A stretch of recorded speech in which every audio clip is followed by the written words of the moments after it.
अगर आप दिल्ली में पैदा हुए हैं और यहीं पर पले बढ़े हैं तो बहुत हाई चांसेस हैं कि आपके लंग्स परमानेंटली छोटे रह गए हैं। दिल्ली में बच्चों की लंग्स की ग्रोथ रुक जाती है। अगर यहाँ पे रहते हैं तो डैमेज परमानेंट होता है जो कि रिकवर नहीं होता है। ये एम्स के farmer director doctor Randeep Guleria कह रहे हैं। लेकिन इस बात से कुछ दिन पहले एक वीडियो वायरल हुआ जिसमें दिख रहा था कि दिल्ली के जो आनंद विहार एरिया है वहाँ पे एमसीडी के वाटर टैंकर्स जो एयर क्वालिटी मॉनिटरिंग स्टेशन है उसके पास चक्कर काट रहे थे और बार बार सेम एरिया में पानी स्प्रे कर रहे थे।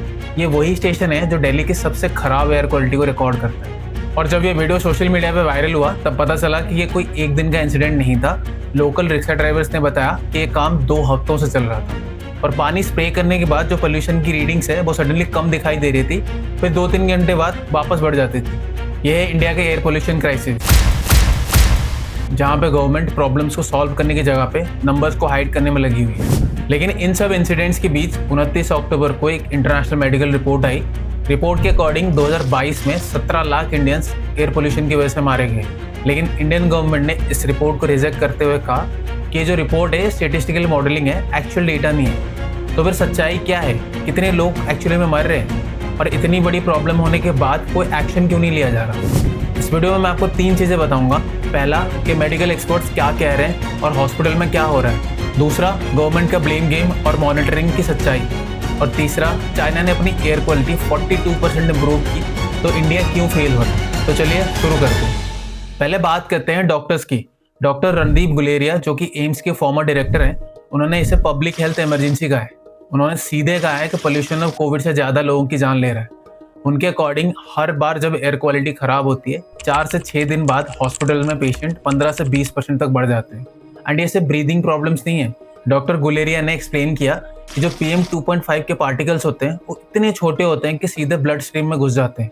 फिर ये ब्लड वेसल्स को इन्फ्लेम करते हैं, ब्लड प्रेशर बढ़ता है, कोलेस्ट्रॉल चेंज होता है, शुगर लेवल्स बढ़ जाते हैं। मतलब पोल्यूशन सिर्फ लंग्स को नहीं पूरे बॉडी को डैमेज कर रहा है। इस दिवाली के बाद दिल्ली हॉस्पिटल्स ने रिपोर्ट किया कि ओपीडी विजिट्स 40 से 50% तक बढ़ी है। रेस्पिरेटरी केसेस तो एक्सपेक्टेड थे लेकिन कार्डियक इमरजेंसी भी बढ़ी है। और इसके साथ एक नया पैटर्न देखा है, वो है मेंटल हेल्थ केसेस। डॉक्टर्स ने बताया कि जो पैनिक अटैक्स और एंजाइटी के केसेस हैं वो पोल्यूशन के साथ बढ़ रहे हैं। तो अब सवाल ये है, अगर डॉक्टर्स इतने क्लियरली वार्निंग दे रहे हैं तो गवर्नमेंट क्या कर रही है? उसके लिए पहले लैंसेट रिपोर्ट की वो 17 लाख वाली डेथ की कंट्रोवर्सी समझते हैं। लैंसेट काउंटडाउन की रिपोर्ट जो कि 29 अक्टूबर को आई थी, उसके अकॉर्डिंग 2022 में 17 लाख लोग PM 2.5 पोल्यूशन से मरे। ये फिगर 2010 से 38% ज़्यादा है। और अगर इकोनॉमिक कॉस्ट की बात करें तो रिपोर्ट ने कैलकुलेट किया कि इंडिया के GDP का 9.5% लॉस है, मतलब लगभग 30 लाख करोड़ रुपए। ये अमाउंट इंडिया के टोटल डिफेंस बजट से कई गुना ज़्यादा है। लेकिन इंडियन गवर्नमेंट का स्टैंड बिल्कुल अलग है। मिनिस्ट्री ऑफ एनवायरनमेंट ने रिपीटेडली कहा है कि एयर पोल्यूशन और डेथ्स के बीच में डायरेक्टली लिंक एस्टेब्लिश करना मुश्किल है। उनका आर्गुमेंट ये है कि इंडिया में जो कॉम्प्रिहेंसिव कॉज ऑफ डेथ है उसका रिकॉर्ड्स मेंटेन नहीं होता। उनके अकॉर्डिंग ये सब रिपोर्ट्स स्टेटिस्टिकल मॉडलिंग है जिसमें लिमिटेशंस होती हैं। मतलब गवर्नमेंट कह रही है कि मॉडलिंग से कुछ प्रूव नहीं होता। लेकिन जो मेडिकल एक्सपर्ट्स हैं इसका काउंटर देते हैं। CSE की अनुमिता रॉय चौधरी ने कहा कि जो एविडेंस है बहुत स्ट्रॉन्ग है। Heart diseases, lung cancer, diabetes, dementia सब एयर पोल्यूशन से लिंक्ड है। अब कॉन्ट्राडिक्शन देखो, एक तरफ गवर्नमेंट कहती है कि डेटा इनकम्प्लीट है और दूसरी तरफ उन्हीं के मॉनिटरिंग स्टेशंस काम नहीं कर रहे हैं। अच्छा एक बात बताओ, हर साल जब पोल्यूशन बढ़ता है तो हेडलाइंस में क्या आता है? पंजाब और हरियाणा के किसानों ने पराली जलाई, इस वजह से पोल्यूशन बढ़ा। दिवाली में लोगों ने पटाखे फोड़े, जिस वजह से पोल्यूशन बढ़ा। पॉलिटिकल पार्टीज बस इन्हीं 2 चीजों पर आपस में लड़ती रहती है, बट डेटा एक अलग ही कहानी बताता है। अब एक इंटरेस्टिंग फैक्ट देखो, पंजाब में जो फार्म फायर्स हैं वो पिछले साल के कंपैरेटिवली इस साल 41% कम हुए। हरियाणा में 86% कम थे। लेकिन दिल्ली का एयर क्वालिटी इंप्रूव हुआ? नहीं हुआ। क्यों? क्योंकि हमारा जो ध्यान है वो गलत जगह पर है। एक रीसेंट स्टडी ने प्रूव किया है कि जो थर्मल पावर प्लांट्स हैं वो स्टबल बर्निंग से 240 गुना पोल्यूशन प्रोड्यूस करते हैं। लेकिन सबसे शॉकिंग बात पता है क्या है? जिस चीज से सबसे ज्यादा पोल्यूशन होता है उसी को गवर्नमेंट ने छूट दे दी है। इस साल जुलाई में एनवायरनमेंट मिनिस्ट्री ने 78% कोल बेस्ड पावर प्लांट्स को एक जरूरी जो एंटी पोल्यूशन सिस्टम होता है उसको लगाने से एग्जाम कर दिया। इसे FGD सिस्टम कहते हैं, फ्लू गैस डिसल्फराइजेशन। ये सिस्टम कोल जलने से निकली हुई हार्मफुल सल्फर डाइऑक्साइड को कंट्रोल करता है। एक्सपर्ट्स की माने तो इंडिया का 52% सल्फर डाइऑक्साइड एमिशन सिर्फ कोल प्लांट से आता है। 2015 में मैंडेट किया गया था कि सभी प्लांट्स को ये सिस्टम 2017 तक लगाने होंगे। ये डेडलाइन 4 बार एक्सटेंड हुई उसमें भी अभी तक सिर्फ 8% प्लांट्स ने लगाया। उसके ऊपर गवर्नमेंट ने बाकी 78% प्लांट्स को फुल्ली एग्जेम्प्ट कर दिया। सिर्फ दिल्ली एनसीआर के आसपास के जो 11% प्लांट्स हैं उन्हीं को लगाना पड़ेगा एफजीडी, बाकी सबको छूट। इस एग्जेम्पशन की वजह से इंडस्ट्री को लगभग 1 लाख करोड़ की सेविंग्स होगी। समझ रहे हो आप? और दूसरा बड़ा कल्प्रिट है आपकी और हमारी गाड़ियां। CSE के 2024 की स्टडी क्लियरली कहती है कि दिल्ली के 51% लोकल पोल्यूशन सिर्फ गाड़ियों से आता है, कार, बसेस, ट्रक्स और 2 व्हीलर्स।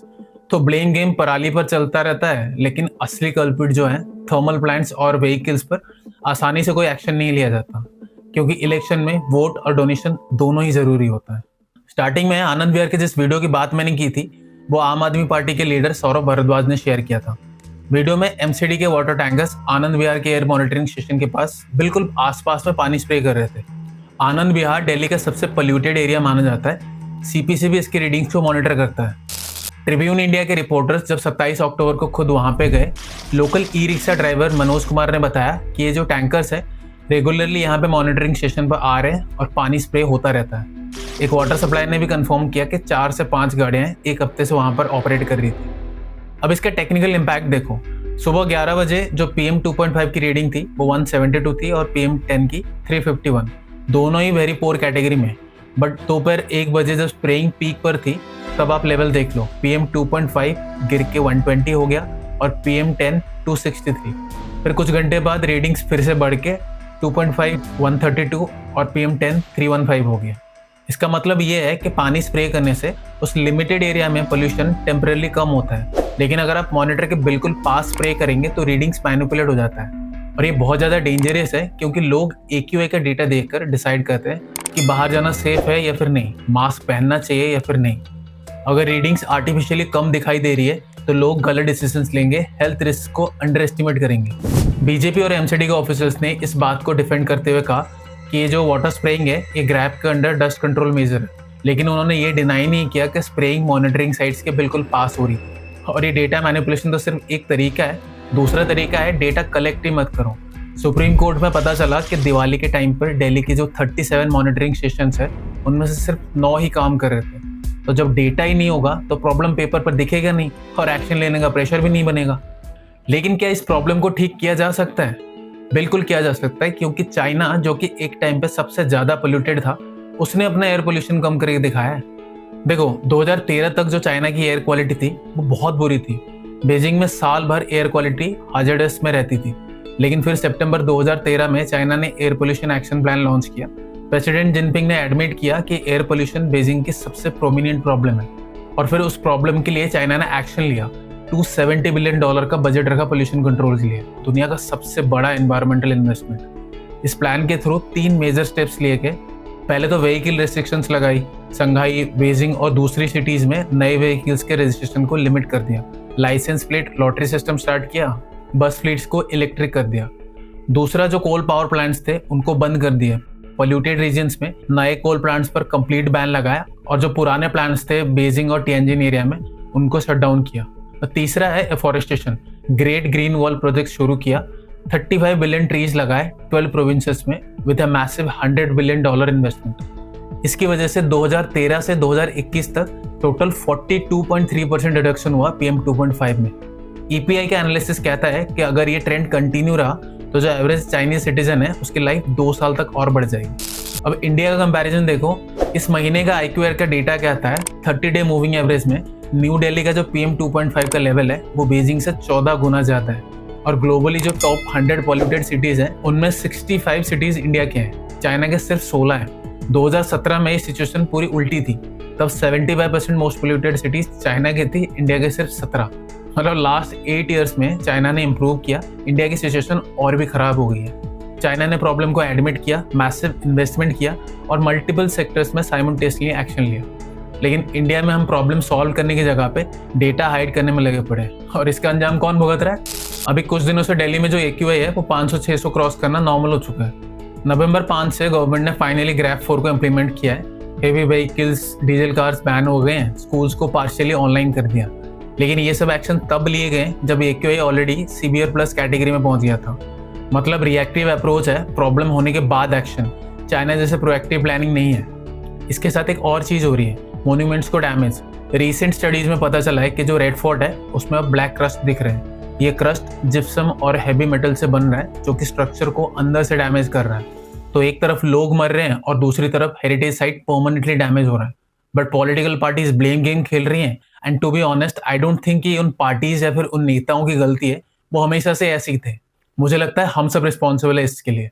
जी हाँ, हम सब, आप और मैं जो इन नेताओं को वोट दे के इनकी सरकार बनाते हैं, हम सब जो कभी पैसे और फ्री की बिजली पानी के नाम पे बिक जाते हैं तो कभी धर्म और जाति के नाम पे बढ़ जाते हैं। हम जो कभी डेवलपमेंट और ग्रोथ के लिए नहीं बल्कि अपनी पर्सनल बेनिफिट के लिए वोट करते हैं। पार्टीज सिर्फ वही काम करती हैं जिससे उन्हें ज़्यादा वोट मिले। अगर हम डेवलपमेंट और ग्रोथ के नाम पर वोट देंगे तो पार्टीज उसके लिए भी काम करेंगी। तो ये थी पूरी बात। हर साल लोग पोल्यूशन की वजह से मर रहे हैं। हम प्रॉब्लम को सॉल्व नहीं कर रहे, हम प्रॉब्लम को हाइड करने में लगे हुए हैं। 17 लाख डेथ्स का जो फिगर है वो सही है या फिर नहीं, ये डिबेट चल सकती है, लेकिन ये तो क्लियर है कि जो 37 मॉनिटरिंग स्टेशन है उनमें से सिर्फ 9 दिवाली पर फंक्शनल थे और जो फंक्शनल थे उनके पास पानी स्प्रे हो रहा था। डॉक्टर गुलेरिया जैसे एक्सपर्ट्स क्लियरली वार्न कर रहे हैं हॉस्पिटल्स में 40 से 50% पेशेंट्स बढ़ रहे हैं, लेकिन गवर्नमेंट एजेंसी रिस्पॉन्सिबिलिटी का खेल खेल रही है। चाइना ने 8 साल में 42% का रिडक्शन कर दिया क्योंकि उन्होंने प्रॉब्लम को एडमिट किया, मैसिव एक्शन लिया। इंडिया में हम अभी भी ये डिसाइड नहीं कर पा रहे कि प्रॉब्लम है या फिर नहीं, और इस बीच में रेड फोर्ट जैसे मॉन्यूमेंट्स को परमानेंट डैमेज हो रहा है। तो अगर आप दिल्ली एनसीआर या फिर किसी भी मेजर सिटी में रहते हैं तो N95 मास्क जरूर रखिए। अगर घर पे एयर प्यूरीफायर अफोर्ड कर सकते हैं तो वो लगाइए। AQI रीडिंग्स डेली चेक करिए, लेकिन याद रखिए कि वो रीडिंग्स भी क्वेश्चनेबल हो सकती है। आपके एरिया में जब पोल्यूशन बढ़ता है तो आप उस टाइम पे क्या प्रिकॉशंस लेते हो, कमेंट में बताओ। और अगर ये वीडियो आपको इन्फॉर्मेटिव लगा तो do like, share and subscribe for more content like this. मिलते हैं नेक्स्ट वीडियो में।